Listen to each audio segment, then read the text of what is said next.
Bom dia, meus amigos e irmãos. Tudo bem? Paz seja com todos vocês.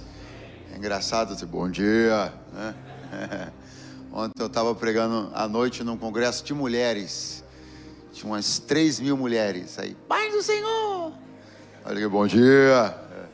Coisa boa.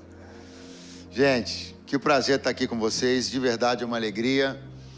E vocês sabem que vir aqui a Fonte de Vida é uma oportunidade de rever amigos, irmãos, usufruir de uma coisa que Deus, por sua bondade, me presenteou, que foi uma aliança muito sólida, muito estável e que tem se mostrado muito frutífera entre a minha vida, a minha casa, o meu ministério e essa igreja, a família do pastor Delano, a quem eu quero agradecer aqui mais uma vez pela oportunidade. E isso é dádiva de Deus. Eu quero agradecer por estar particularmente hoje aqui no Legacy. Testemunho aqui que o Rosso, a quem eu quero também mais uma vez agradecer, aqui acabou de dar, e eu reafirmo de fato e de verdade o que eu tenho percebido que vocês têm feito, têm se movimentado, tem sido de verdade aí um paradigma, né? E só começou no sentido de, tanto no sentido que vocês vão experimentar, tanto quanto no sentido do que vão poder exportar, né? Eu sei que outras pessoas vão querer beber dessa água, vão querer conhecer como está sendo feito. Isso vai ser um presente para o Brasil, né? Que o trabalho dos homens precisa expandir, melhorar muito ainda. Eu creio que isso vai acontecer e o nome do Senhor vai ser glorificado, tá bom? Pega a sua Bíblia, abra comigo no primeiro livro das Crônicas, melhor, segundo livro das Crônicas, capítulo de número 1. Graças a Deus. Graças a Deus pela vida do meu amigo pastor Cristiano, diaconisa Daniela, esses amigos queridos que Deus me deu. Graças a Deus pela vida do pastor Éder, né? Cheguei a pensar que você não vinha, já estava mandando lhe buscar um Uber, ia bater na porta da sua casa. Aleluia. E é muito, muito bom estar com todos vocês. Capítulo de número 1 do segundo livro das Crônicas.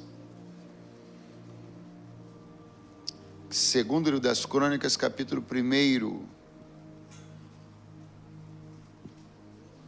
versículo 1.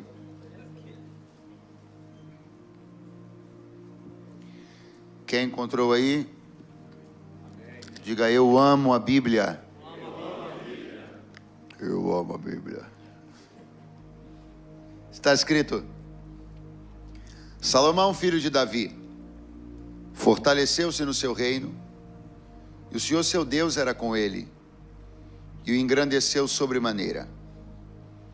E falou Salomão a todo Israel, aos capitães de 1000 e de 100, aos juízes e a todos os governadores, em todo Israel, chefes das famílias.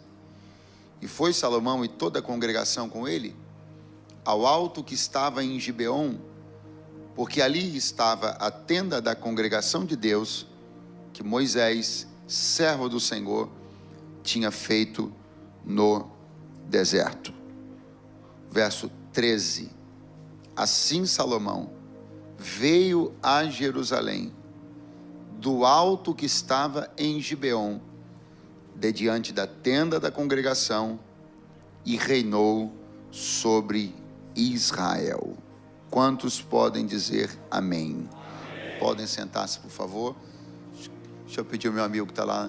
O meu monitor está bem baixinho. Se você puder abrir ele bem legal aí, como deve dar para perceber, eu estou com a voz bem cansada.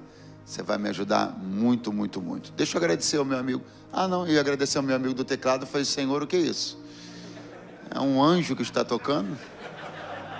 Não, é um fundo musical. Me sentindo os Gideões agora aqui. Mas deixa eu agradecer lá, o pessoal pediu para... Não tem muito hábito, fora que dá um tom assim, né? Coisa... Eu que dormi às 2 da manhã e acordei às 3h45, se eu ficar ouvindo essa música, eu vou dizer: então, irmãos, porque Genésio é bom, que seria Jesus, né? Chamarei de Genésio, vai ser uma benção. Veja, Salomão, eu admiro a memória privilegiada. Eu não vou dizer inveja, né? Eu luto contra a inveja em alguns setores da minha vida. Só eu que luto ou mais alguém luta também? 2 corajosos, mas amém. Um deles são as pessoas que acordam cedo. Eu me irrito com essas pessoas que acordam cedo. Eu estou quase desfazendo minha amizade com o Cristiano porque ele acorda cedo. Isso me aborrece, isso me irrita, né? Eu saio para o aeroporto 6 horas da manhã, a pessoa está correndo no condomínio. Eu acho que é um absurdo, a pessoa está dormindo, está correndo. Mas então, eu luto contra algumas coisas. E a outra coisa que eu luto é para não ter inveja das pessoas que têm memória privilegiada, aquelas pessoas que dão vários dados, assim, eu acho aquilo uma coisa magnífica. Eu não tenho essa memória. E eu já vi algumas mensagens sobre Salomão, que as pessoas apresentaram assim, um montão de dados sobre a fortuna de Salomão. Eu achei aquilo incrível, não gravei nada, mas achei inacreditável. Tipo assim, quanto Salomão tinha em ouro ser convertido para reais nos dias de hoje. Mas que conta irrelevante, mas enfim, muito interessante. Mas o fato é que eu não tenho essa capacidade. A conversa é essa. Mas o que basta a gente, na introdução aqui, saber é que pense num cara que conquistou um negócio bem legal na vida, foi Salomão. Não só no que diz respeito à riqueza, mas claro que você sabe também o que diz respeito à sabedoria. No tempo onde viagem internacional não era a moleza que é hoje, pessoas vinham de outros países para poder ouvir a sabedoria de Salomão. E a sua proeminência, a sua grandeza foram para além dos limites da cultura de Israel, para além dos limites da cultura bíblica, de maneira que, seja no Oriente ou no Ocidente, no mundo antigo ou nos dias atuais, qualquer pessoa que se dedique a conhecer os grandes personagens da história da humanidade, certamente saberá quem foi Salomão. E isso não é pouca coisa, isso é muita coisa. Só que isso é a coisa feita, isso é a coisa pronta, ou seja, eu estou lhe mostrando um número, não propriamente, porque eu já confessei que não tenho essa capacidade, mas estou lhe mostrando um resultado pronto no que diz respeito à grandeza, como rei, no que diz respeito à influência política, no que diz respeito à sabedoria, no que diz respeito à fortuna, mas eu estou lhe mostrando um resultado pronto. O que eu quero que você compreenda é que vale muito mais para nós observarmos a construção de uma coisa do que a coisa pronta. Porque a coisa pronta só nos deslumbra, a construção nos ensina. Quando você vê uma coisa pronta, a única coisa que aquilo pode fazer por você é te deslumbrar. E você, às vezes, tem que lutar contra alguns sentimentos, tipo, Senhor, por quê, né? Essas coisas. Mas a verdade é que a observação do trajeto percorrido, a observação, sobretudo, dos começos, essa sim tem a capacidade de lançar luz sobre coisas que você pode observar e, uma vez observadas, podem levar você a resultados parecidos, pelo menos dentro da esfera do que Deus tem para você e deseja para você. Então vai ser muito mais eficiente para nós hoje, em vez de falarmos aqui a respeito da coisa pronta, de causar deslumbre, e eu lhe trazia aqui alguns dados sobre quanto em reais seria hoje a fortuna que Salomão tinha só em ouro, ou etc e tal. Eu acredito que valerá bem mais para nós hoje não gerar um deslumbre, não gerar uma perplexidade, mas olhar lá no início e fazer uma radiografia do começo, porque é a radiografia do começo quem dá a instrução sobre como se chegar no fim. E eu quero fazer esse caminho com vocês hoje de maneira assim muito objetiva, a partir dos relatos que estão aqui no segundo livro das Crônicas, no capítulo 1, essas primeiras movimentações do reinado de Salomão, que tanto vão ensinar para nós a respeito de algumas coisas que, repito, se nós conseguirmos reproduzir, vão nos levar a resultados muito expressivos na nossa vida espiritual, na nossa vida familiar, na nossa vida profissional. Repare o que está escrito na Bíblia. Eu vou ler novamente o verso número 2.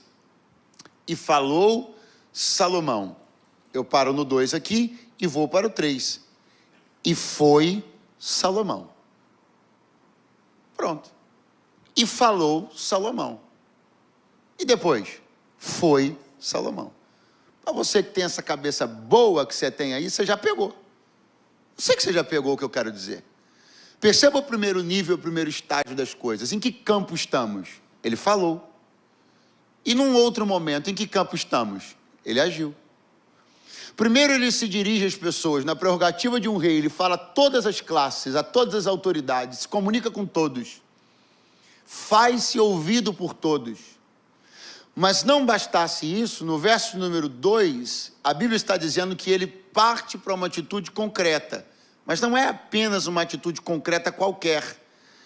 Ele vai fazer exatamente aquilo que ele tinha falado para que as pessoas fizessem. Se no verso 2 ele pode impressionar pela capacidade de falar com as pessoas que estão debaixo da sua autoridade, no verso 3 ele me impressiona mais quando ele se junta a elas e faz junto com todas elas. Você pode construir dois tipos de memória, em relação às ordens que você deu ou em relação aos exemplos que você deixou. Você dormiu, vou te dar outra chance. Você pode deixar dois tipos de memória, em relação às ordens que você deu ou em relação aos exemplos que você deixou. O que seus filhos vão se lembrar? Das ordens que você deu ou dos exemplos que você deixou? Eles vão se lembrar de quê? Dos seus gritos de comando ou do seu exemplo que arrastou muito mais do que a sua voz de comando? Eu vim aqui dizer a pessoas que não vão ficar no campo das ordens verbais. Eu vim falar a pessoas que vão agir de maneira tão concreta, de maneira tão efetiva, que vão se levantar e fazer, que não vão apontar caminhos, vão andar nos caminhos junto com outros. Eu estou falando a líderes, não sei se vocês já perceberam, mas eu estou falando a líderes, quer seja no espectro da família, no espectro dos negócios ou do reino de Deus. Eu estou falando àqueles que vão influenciar, e não farão isso apenas por uma voz de comando, que é dita, mas não pode ser seguida. O que você disser para as pessoas fazerem é exatamente aquilo que você também fará. Aleluia. Salomão poderia ter dito, vão, e eles teriam ido, sim ou não? Quem você acha que ousaria desafiar o rei? Salomão poderia ter dito, sacrifiquem, e eles teriam sacrificado, sim ou não? Salomão poderia inclusive ter dito quantos holocaustos ele quereria. Ele poderia ter feito isso, todos teriam obedecido, sim ou não? Mas foi isso que ele fez? Não. Ele não me impressionou pelo seu poder de comandar, ele me impressionou pelo seu poder de também ir. Quando ele foi, ele tornou-se impressionante. Pastor, qual foi a diferença? A diferença é que por ele ter ido ao mesmo lugar para onde ele mandou as pessoas irem, para a tenda da congregação, onde ali houve um poderoso sacrifício, diz a Bíblia, e naquela mesma noite, apareceu o Senhor a Salomão e disse para ele, pede o que você quiser. Sabe o que você não entendeu? Que quando você manda pessoas irem a um lugar que você não vai, não estando lá, você não poderá ouvir de Deus, pede o que você quiser. Sabe porque você não está ouvindo, pede o que você quiser? Porque você só está mandando as pessoas irem. E é justamente na noite em que elas vão e você fica, que a grande oportunidade da sua vida acabou de ser perdida. Mas ele foi, e isso me impressiona. E para onde ele foi? Para um lugar que a Bíblia chama de a tenda da congregação. Diga comigo, a tenda da congregação. Qual é a construção mais notável, o feito material, físico mais notável de Salomão? A construção do? Você reparou o que está acabando de acontecer? O construtor do templo foi cultuar na tenda. O homem tem no bolso o maior projeto arquitetônico do mundo antigo e foi cultuar a Deus debaixo de uma tenda. Porque não importa o tamanho do projeto que você traz no bolso, continue indo para o mesmo endereço de sempre. Ajuda os irmãos a aplaudir ali na esquerda. Isso aqui é muito sério, porque existem pessoas que bastou serem reveladas a ela um projeto que elas começaram a achar maior do que era a tenda, e talvez até fosse. E elas começaram a subestimar os lugares que sempre funcionaram. Muito cuidado, porque existem coisas que funcionaram até hoje, inclusive você é resultado direto delas. Então não é porque de repente Deus agora está dando a você a oportunidade de empreender alguma coisa grandiosa, que aquelas coisas que sempre deram certo perderão o significado e o valor diante de você. O que Salomão vai fazer é ir no endereço de sempre. A tenda não é arquitetonicamente impressionante como o templo será, mas é para lá que ele vai.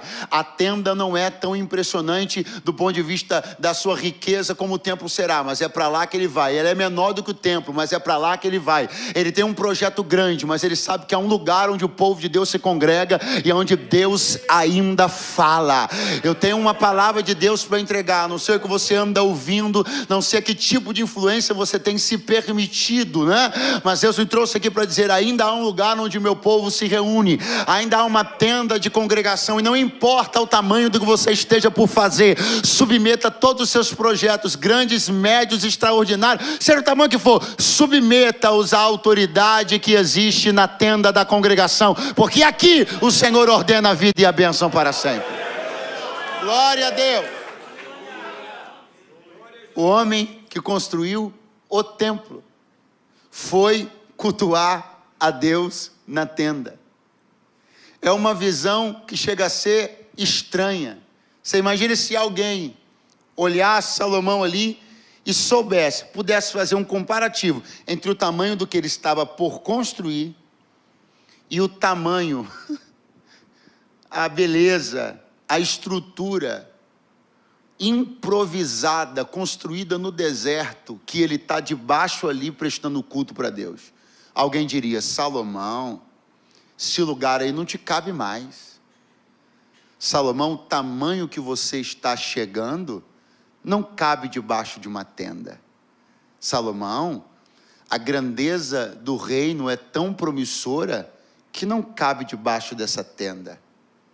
O problema é que quando a gente começa a achar que ficou grande demais para caber debaixo de uma tenda, como Deus não vai aumentar a tenda por sua causa, é capaz de ele te achatar. Mas isso você não gosta de ouvir. Escute, está escrito: a tenda da congregação, que Moisés, diga comigo, Moisés, servo do Senhor, construiu no deserto. Eu amo a Bíblia. Olha o que a Bíblia está fazendo questão. Salomão, você vai construir algo impressionante, grandioso. Mas antes de tudo isso, você vai reunir-se para cultuar na tenda da congregação, construída por Moisés, servo do Senhor no deserto. Então, antes de que você faça qualquer coisa, observe que, primeiro, alguém já fez uma coisa antes de você. Segundo, fez com condições muito inferiores às suas. E terceiro, só fez porque era servo. Tem 3 informações para Salomão, para mim e para você aqui. Deus está dizendo: eu ajudo novos construtores. Quem são esses novos construtores que eu ajudo? Os que têm a capacidade de respeitar as antigas construções. Quem são os novos construtores que eu ajudo? Os que sabem reconhecer as construções anteriores. Todo novo construtor que começa uma nova construção sobre o demérito das construções anteriores, acabou de perder a ajuda de Deus. Tudo que você for fazer, na igreja, nos negócios, tudo que você for fazer, leve esse conselho para a sua vida. Não chegue desvalorizando nada do que aconteceu antes, porque tudo que aconteceu antes contribuiu para que as coisas estejam como estão agora e para que as coisas fiquem melhores do que estão agora. Se você quer a ajuda de Deus em qualquer projeto, entre nesse projeto sabendo reconhecer quem estava nele antes de você, fez algo antes de você, em condições menores e mais difíceis do que as suas, mas mesmo assim funcionou até você chegar. Se você chegar agora e fazer uma coisa melhor e maior, glória a Deus, mas nem por isso a memória de quem fez antes de você, em condições piores do que as suas, será esquecida. Então reverencie essa memória, enalteça essa memória, porque isso é coisa de homem de verdade. Amém, graças a Deus.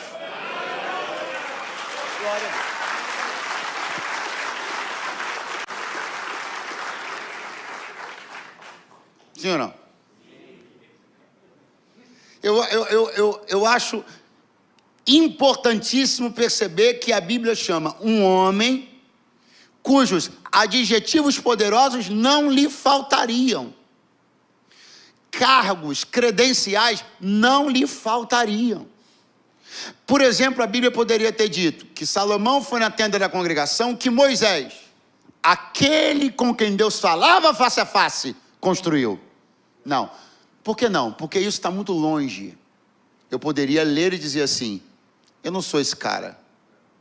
Aí a Bíblia poderia dizer assim: Salomão foi na tenda da congregação, que Moisés, profeta e libertador, construiu. Aí eu ia olhar e dizer: cara, isso está muito longe. Aí a Bíblia pegou a construção poderosa da tenda, porque eu estou falando de uma construção poderosa, e não é do ponto de vista arquitetônico. O grande poder que há na construção da tenda foi sua capacidade de sobreviver a um deslocamento de centenas de quilômetros, a passagem de centenas de anos, porque nós estamos nos dias de Salomão, e a tenda ainda existe e funciona. Ela foi construída no deserto. Então o Senhor está dizendo: ei, Salomão, você vai fazer um negócio grande, hein? Mas teve gente antes de você que fez uma coisa que durou, hein? Durou. Agora, eu volto para lhe mostrar. A Bíblia poderia então dar qualquer uma dessas poderosas credenciais sobre Moisés, mas de alguma maneira isso tudo poderia me distanciar da ideia de me enxergar também como um possível construtor, como alguém que pode fazer para Deus, em prol do reino de Deus, uma coisa que perdure. E é por isso que de propósito a Bíblia não dá nenhuma dessas credenciais que eu poderia enxergar como inalcançáveis para mim. A Bíblia chama Moisés o construtor daquilo que permaneceu poderosamente por séculos e que se deslocou por centenas de quilômetros. Ela chama ele simplesmente de servo. Porque se você olhar um atributo, uma atribuição, uma credencial muito distante, você vai achar que alguém construiu aquilo porque era aquilo. Aí vem a Bíblia e diz: Moisés não construiu o que construiu porque era libertador. Não construiu porque era profeta. Não construiu porque Deus falava com ele face a face. Ele não construiu o que construiu por ser um homem extraordinário. Ele construiu o que construiu usando um atributo que está acessível a todos. Glória a Deus! Quero que você creia que você já possui a credencial indispensável em toda construção: servo. Quero que você compreenda que você pode chegar ou pode não chegar em credenciais notáveis como Moisés, mas esta credencial está acessível a todos. Todos podem, não só podem, todos devem ser servos. Ser servo é ter a matéria-prima de toda a construção. Ser servo é ter a caneta que desenha todo e qualquer projeto. Ser servo é ter a mente para empreender. Ser servo é ter o recurso. Ser servo é ter a gestão. Ser servo é a base e o alicerce para toda a construção. Ouça-me: o que reis poderosos construíram e não foram capazes de levar Deus, você como servo pode fazer e atrair a presença de Deus para lá. Acorda o teu vizinho aí, dá uma chacoalhada no ombro dele e diga: servo. Tudo o que você precisa ser é servo. Alcance este posto. Ambicione esta posição. A questão é que não parece uma meta ambiciosa ser servo. Ser servo não parece uma meta ambiciosa para ninguém. As pessoas não ambicionam ser servas, porque não entendem o que é ser serva de Deus. Se os homens entendessem o que é ser um servo de Deus, ambicionariam isso mais do que ambicionam qualquer outro título ou credencial. Mas nós não entendemos o que é ser servo. Nós enxergamos ser servo como ser menor, ser servo como ser com uma posição diminuta, ser servo como ser inferior, ser servo como ser manipulado, ser servo como ser controlado. Enquanto que ser servo é a credencial mais forte, poderosa e impactante que existe no reino. É a patente que te autoriza, é a estrela no ombro. Ser servo, como servo você vai construir, como servo você vai edificar, como servo você vai empreender, como servo você vai negociar, como servo você vai prosperar, como servo você vai liderar, como servo você vai obedecer, como servo. É quando alguém te fizer uma pergunta tipo, esperando uma resposta mirabolante, incrível, cheia de dados e cheia de... O que você fez para construir isso? Você vai dizer, fui servo. Aí ele vai dizer, não, estou falando sério. Você vai dizer, eu também. Ele vai dizer, não, ok, mas vamos falar do ponto de vista técnico. Não tem, eu fui servo. E o que? E aí foi acontecendo, Deus foi olhando, foi achando graça, foi dando mais responsabilidade, foi abrindo mais, estou sentindo a graça de Deus aqui. Foi abrindo mais portas, foi fazendo mais coisas, sou servo.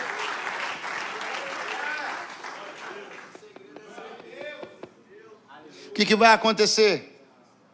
Salomão e toda a congregação vão buscar. Eles vão? Mas isso aqui é maravilhoso. Porque alguém aqui acha que o endereço da tenda da congregação era desconhecido? Alguém acha que Salomão não sabia onde era? Mas ainda assim, repare, isso aqui obviamente é muito simples. Mas ainda assim a Bíblia usa a palavra buscar. Salomão e toda a congregação buscavam o altar. Porque buscar aqui não é procurar um endereço. É achando um endereço, explorá-lo. Tem gente que sabe o endereço, mas não sabe explorar o que há nele. Você conhece pessoas que entram e saem do endereço da tenda da congregação. Elas sabem. Elas não precisam nem de GPS, nem de Waze. E se precisarem, ficou mais fácil ainda. Bota no Waze que você chega. Só que não é chegar no endereço, é explorar o que há no endereço. Não adianta saber o endereço do altar e chegar lá e não entregar nada. Não adianta saber onde fica a tenda da congregação e chegar lá com o coração duro. Não adianta saber onde fica a tenda da congregação e chegar lá querendo ser general em vez de compreender que precisa ser servo. Deus me trouxe aqui para dizer, eu estou procurando pessoas que conhecem o endereço, mas vão explorar o que há nele. Cava esse lugar. Cava esse lugar. Porque o que você está ouvindo e recebendo, não estou falando de hoje não. Estou falando da sua convivência, do seu convívio na igreja. Longe, não estou falando de hoje de manhã, não é porque eu estou pregando. Estou falando do que há na tenda da congregação. O que você ouve, o que você recebe aqui de graça. Tem gente pagando fortuna para ouvir. Você ouve de graça aqui todo domingo, toda quarta, todo legacy. Explora. A Bíblia conta a história de Naamã. Quem conhece Naamã? Muito fraco. Quem conhece Naamã? Aquele leproso, que era leproso, general da Síria, ok? Quando Naamã foi curado, ele foi curado em Samaria. E ele quis dar um presente para Eliseu. E Eliseu não quis receber. Ele insistiu, Eliseu não quis receber o presente. E ele foi curado. E ele percebeu o poder de Deus. Ele manifestou o desejo de passar a servir a Deus a partir daquele dia. Até se desculpou se ele pudesse incorrer em qualquer tipo de situação embaraçosa em relação aos deuses que a terra dele serviam. Só que ele toma uma atitude surpreendente. Quando Eliseu se nega por fim a receber o presente dele, ele diz para Eliseu, então eu posso levar uma coisa? Eliseu diz, o que você quer levar? Um saco de terra. Quê? Você sabe o que Naamã levou para a casa dele? Saco de terra. Ele tirou terra da terra de Samaria e levou para a casa dele. O que eu quero dizer para você é que Naamã desejou levar um pouquinho daquele chão que ele não sabia se poderia voltar. Mas ele sentiu-se tão abençoado por aquele lugar que na simplicidade do seu raciocínio ele pensou: vai que eu não volto aqui, então eu levo um pouco do chão daqui para poder construir a minha relação com Deus enquanto eu estiver lá. E você está aqui, quarta, domingo. Você está entendendo? Não é só saber o endereço, é explorar o que existe nele. Eu quero crer e profetizar que você vai passar a entrar nas próximas reuniões. Não, nas próximas não, já a partir de hoje.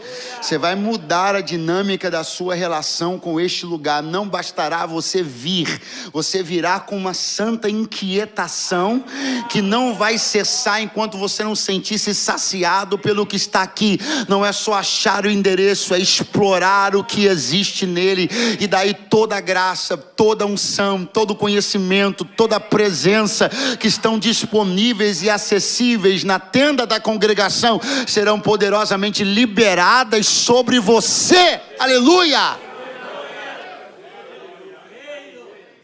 Salomão e o povo buscavam. E o endereço? Sabiam. Mas não bastava chegar, tinha que explorar.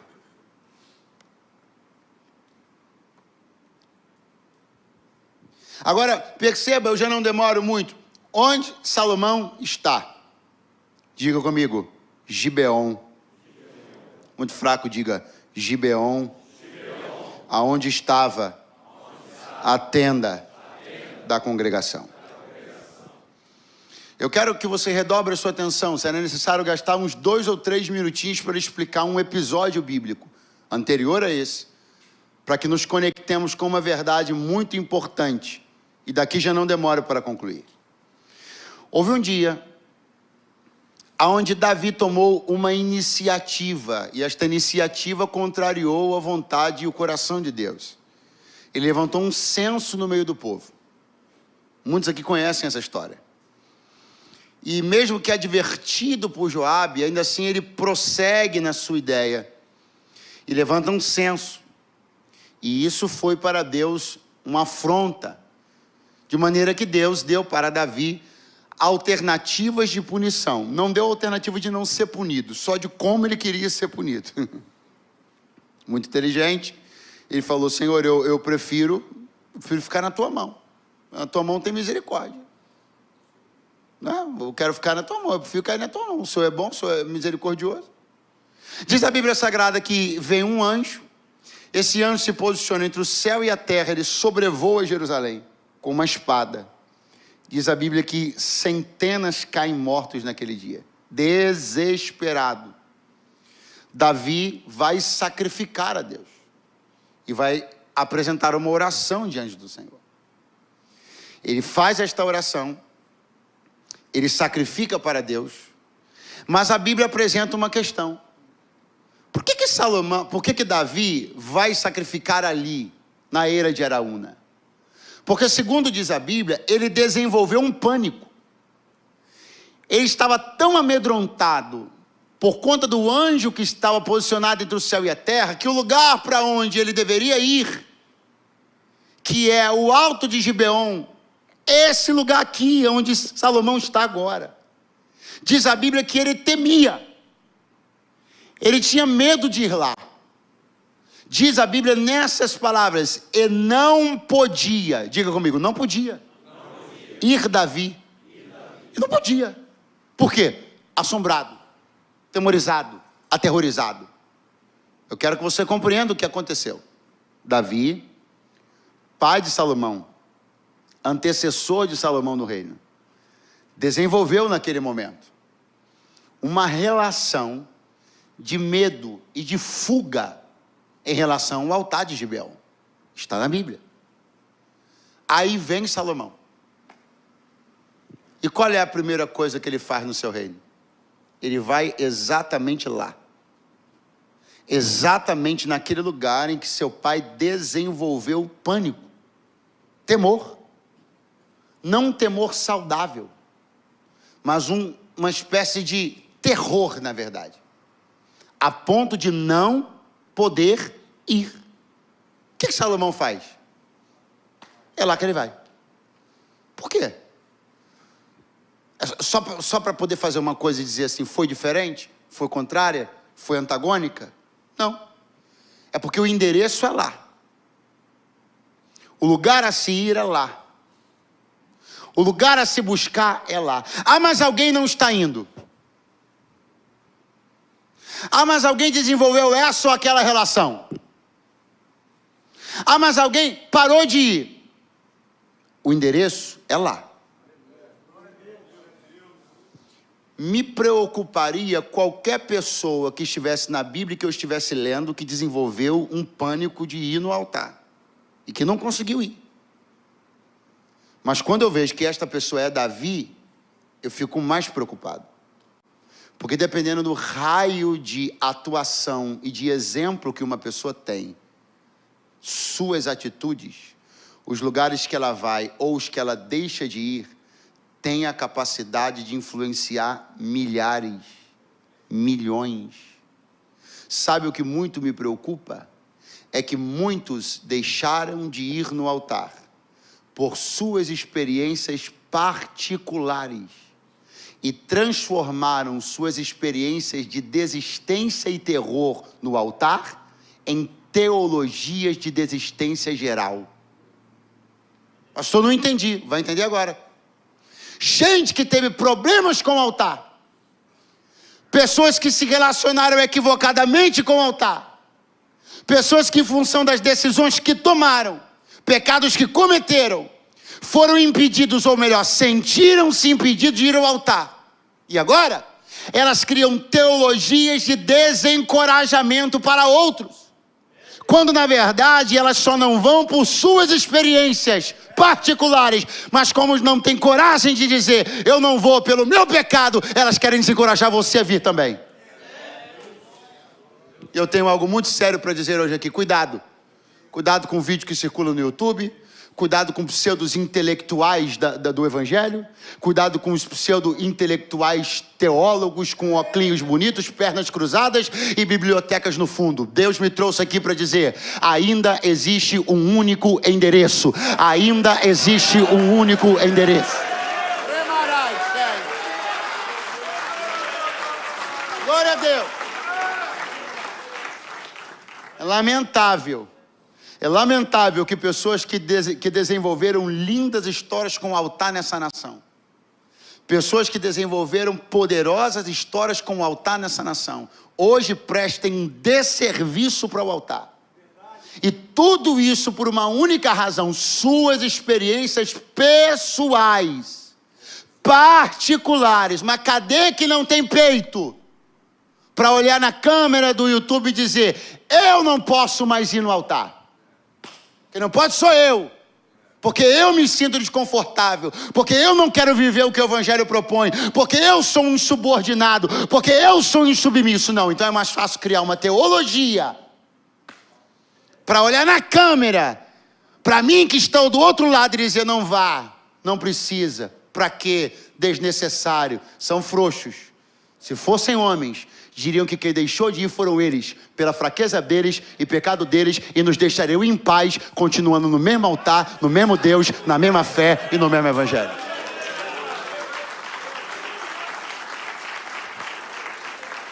Eu quero dizer a você que o endereço não mudou, e nem vai mudar.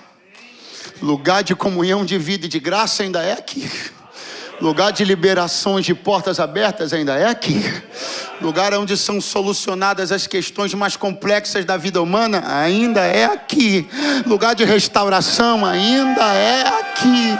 Eu não sei quais as experiências que outras pessoas estão tendo, mas eu sei que há homens que estão tendo experiências profundas e transformadoras com o altar de Deus. E eu profetizo que o fogo arderá continuamente sobre o altar e não se apaga.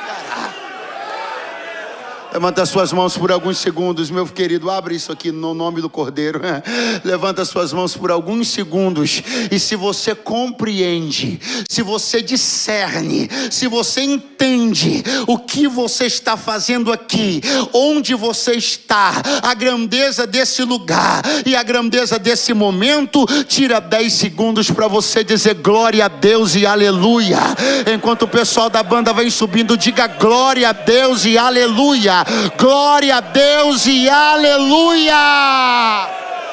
Ramaraya, Shomanaya.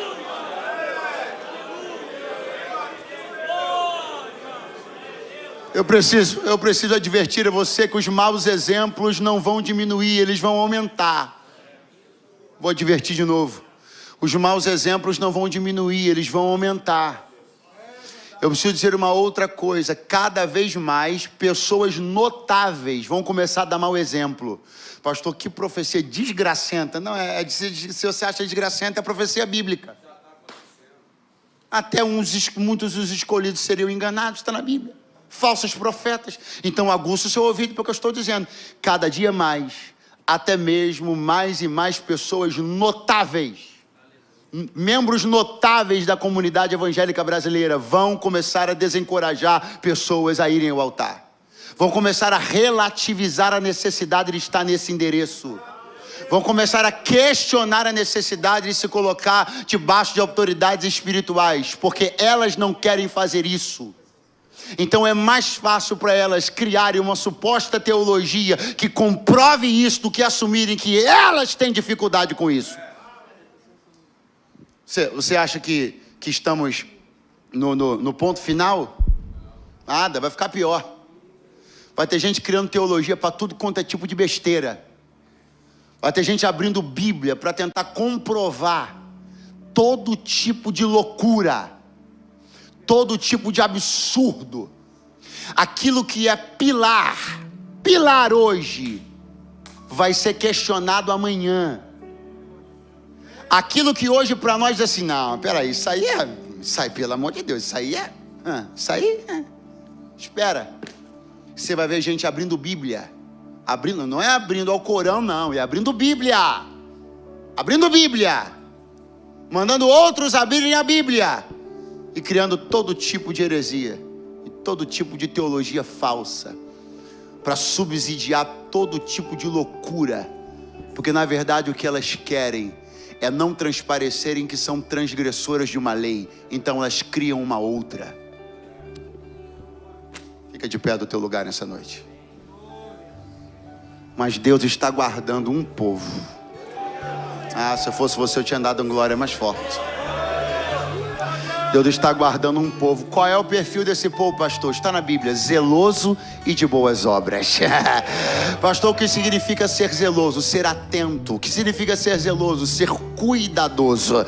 As coisas que Deus tem nos confiado, os princípios que Deus tem nos confiado, que tem nos norteado, que tem subsidiado a nossa caminhada, esses princípios precisam ser zelados. Nós não podemos expô-los a qualquer tipo de risco. Você precisa assumir um papel sacerdotal na sua família. Você precisa assumir um papel sacerdotal na sua casa. Você tem que cuidar para que as coisas permaneçam cada uma em seu respectivo lugar. Você tem que ser vigilante. Se uma coisa hoje, eu vou, hein? Se uma coisa hoje mover-se 10 centímetros, bote ela no lugar. Pergunte por quê? Porque os 10 centímetros de hoje serão 20 amanhã, 30 depois de amanhã. E semana que vem já estará fora do seu alcance e você não bota no lugar nunca mais. Então para de perder tempo. Seja observador e zeloso. Quando uma coisa dentro da funcionalidade da sua casa sair do lugar milimetricamente, bote ela no lugar de novo. E se alguém disser para você, isso é em vão, não importa, faça a sua parte, bote no lugar. E se alguém disser para você, com a idade que esse teu filho tem, ele agora faz o que ele quer, não adianta você falar mais nada. Isso é o que eles pensam. Não conhecem o poder do evangelho, nem o poder da oração de um pai.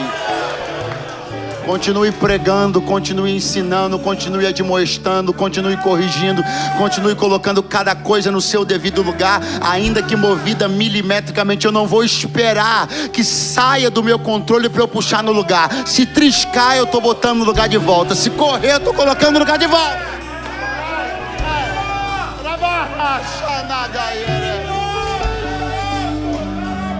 Oh, Espírito Santo de Deus, flui no nosso meio coragem, flui no nosso meio autoridade, Flui no nosso meio unção e graça. Flui no nosso meio virtude e poder. Começa agora a dar coragem a estes homens, Senhor, para moverem o que tem que ser movido e para não permitirem que se mova o que não pode ser removido. Glória. Menos de mim. Com Ele você pode, declara. Com Ele você pode, declara. Com Ele você pode. Menos de mim. Menos de mim. Oh, menos de mim. Que Ele cresça, que Ele cresça, que Ele cresça, que Ele cresça, que Ele cresça, que Ele cresça. Que Ele cresça, que eu diminua. Que Ele apareça, eu me constranja com a sua glória, todo seu amor, infinita humildade, servo de todos os irmãos. Que Ele cresça, eu diminua. Que Ele apareça, que eu me constranja com a sua glória e todo o seu amor, infinita humildade, servo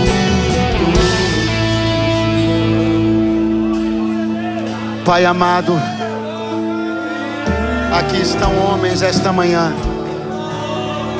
Aqui estão homens esta manhã que não querem tomar as rotas alternativas. Aqui estão homens esta manhã que não querem fazer o que é mais fácil. Aqui estão os teus servos esta manhã. Aqui estão reunidos esta manhã aqueles que não vão perder de vista o endereço do teu altar. Fortalece-nos para, ainda que sabendo que cada vez mais serão o número daqueles que deixarão de crer na necessidade de estarem na tenda da congregação, nós permaneceremos crendo, nós permaneceremos proclamando que há um lugar onde a vida, a paz e a unção emanam. Há um lugar onde o exército se reúne. Há um lugar onde os vasos vão para a olaria. Há um lugar de instrução e graça. Há um lugar de fé e de ânimo. Há um lugar para se estar e é no teu altar. Porque até o pardal encontrou casa e a andorinha ninho para si. E eu encontrei os teus altares, Rei meu e Deus meu. Quantos podem glorificar ao nome do Senhor esta manhã? Quantos podem bendizer o nome do Senhor esta manhã? Quantos reconhecem que é bom estar nesse lugar? Quantos reconhecem que a bênção de Deus está nesse lugar? Diga glória a Deus, diga aleluia.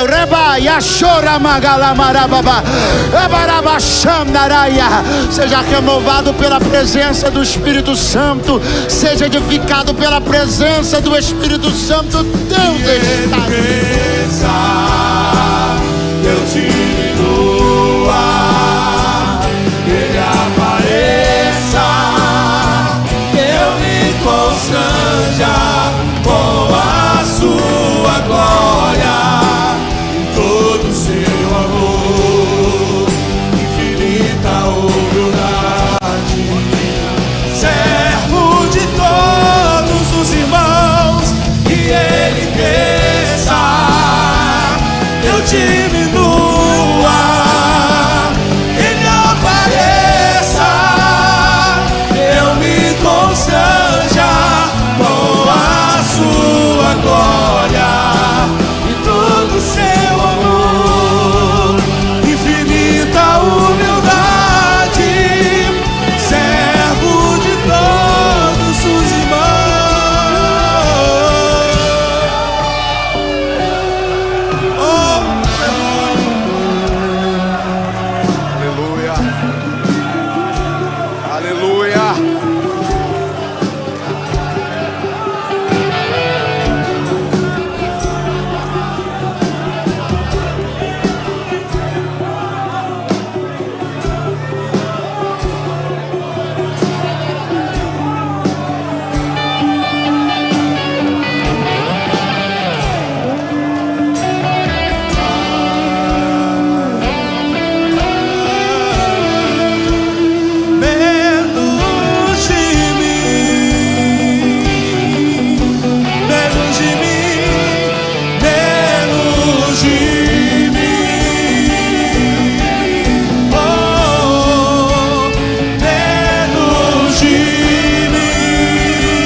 cresça, eu diminua, que Ele apareça, que eu me constranja com a sua glória, todo o seu amor, infinita humildade. Declare com toda a força do seu coração: que Ele cresça, eu diminua, que Ele apareça, eu me constranja com a sua glória, todo o seu amor, infinita humildade, servo de todos os irmãos. Aleluia. Aleluia. Aleluia. A palavra de Deus diz que você, eu, que nós não conseguimos aumentar um côvado da nossa altura. Eu vou repetir para você. A palavra de Deus nos ensina que você não consegue aumentar a sua estatura. Você não consegue ser maior do tamanho que Deus te deu. Não adianta buscar meios. Mas Jesus ensinou que é possível crescer. Jesus disse que aquele que quer ser maior no reino, seja o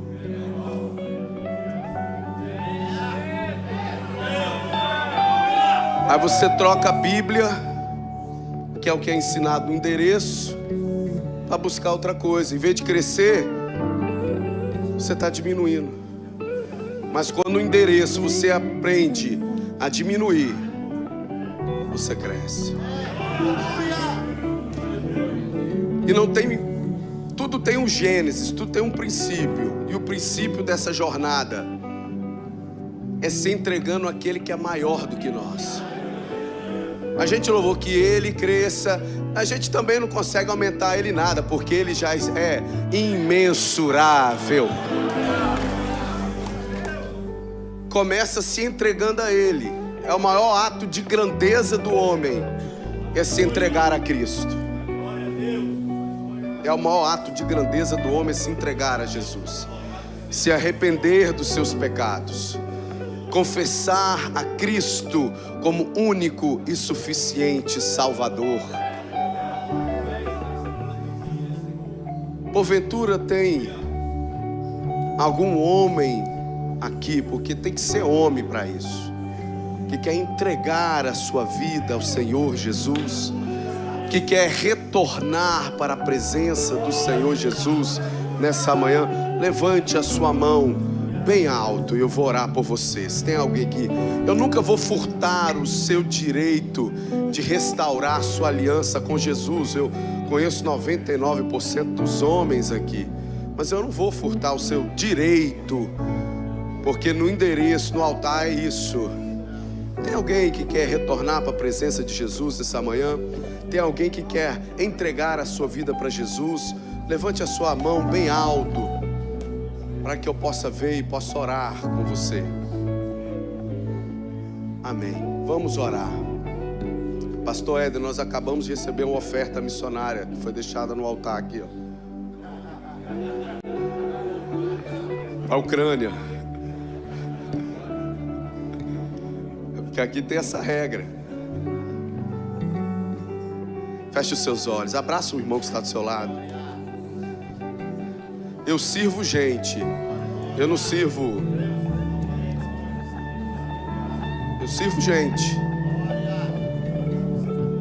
Tem tantos contrabaixistas aí no mundo, mas eu amo louvar a Deus vendo você tocar o contrabaixo.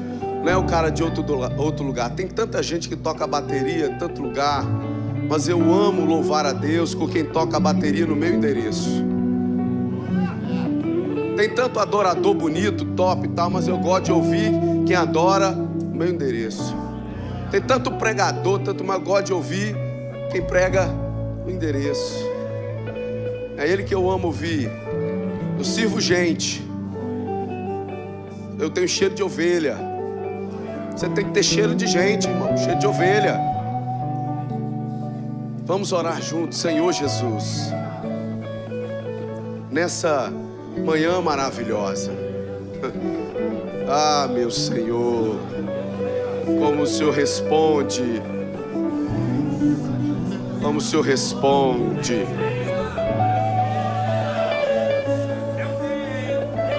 Quero te louvar por cada homem que está aqui, algumas mulheres que estão aqui. Que o Senhor abençoe a vida de cada um dos meus irmãos. Que a nobreza do que foi entregue aqui nessa manhã venha ser agregada a quem nós somos. Abençoe a vida de cada homem que está aqui. Abençoe cada casa, cada família. Essa família merece um homem de Deus, um servo do Senhor. Cada casamento, os filhos, os trabalhos, as empresas, a sociedade precisa de homens assim. Abençoe, meu Deus, cada um dos teus filhos. Nos dê graça, nos dê força para continuar cada dia caminhando no caminho. No caminho. Nos dê um resto de Páscoa tremendo, porque amanhã, ó Pai, celebraremos a Tua ressurreição. Não há outro Deus semelhante a Ti. Abençoa o Legacy, abençoa o Legacy. Nós jamais permitiremos que ele perca a sua essência. Jamais. Daquilo que nasceu aqui na fonte. Não foi em outro lugar, não foi em outra geografia. Foi aqui na fonte. Foi no coração de homens aqui dessa igreja. Não foi em outra geografia, em outro lugar, foi aqui.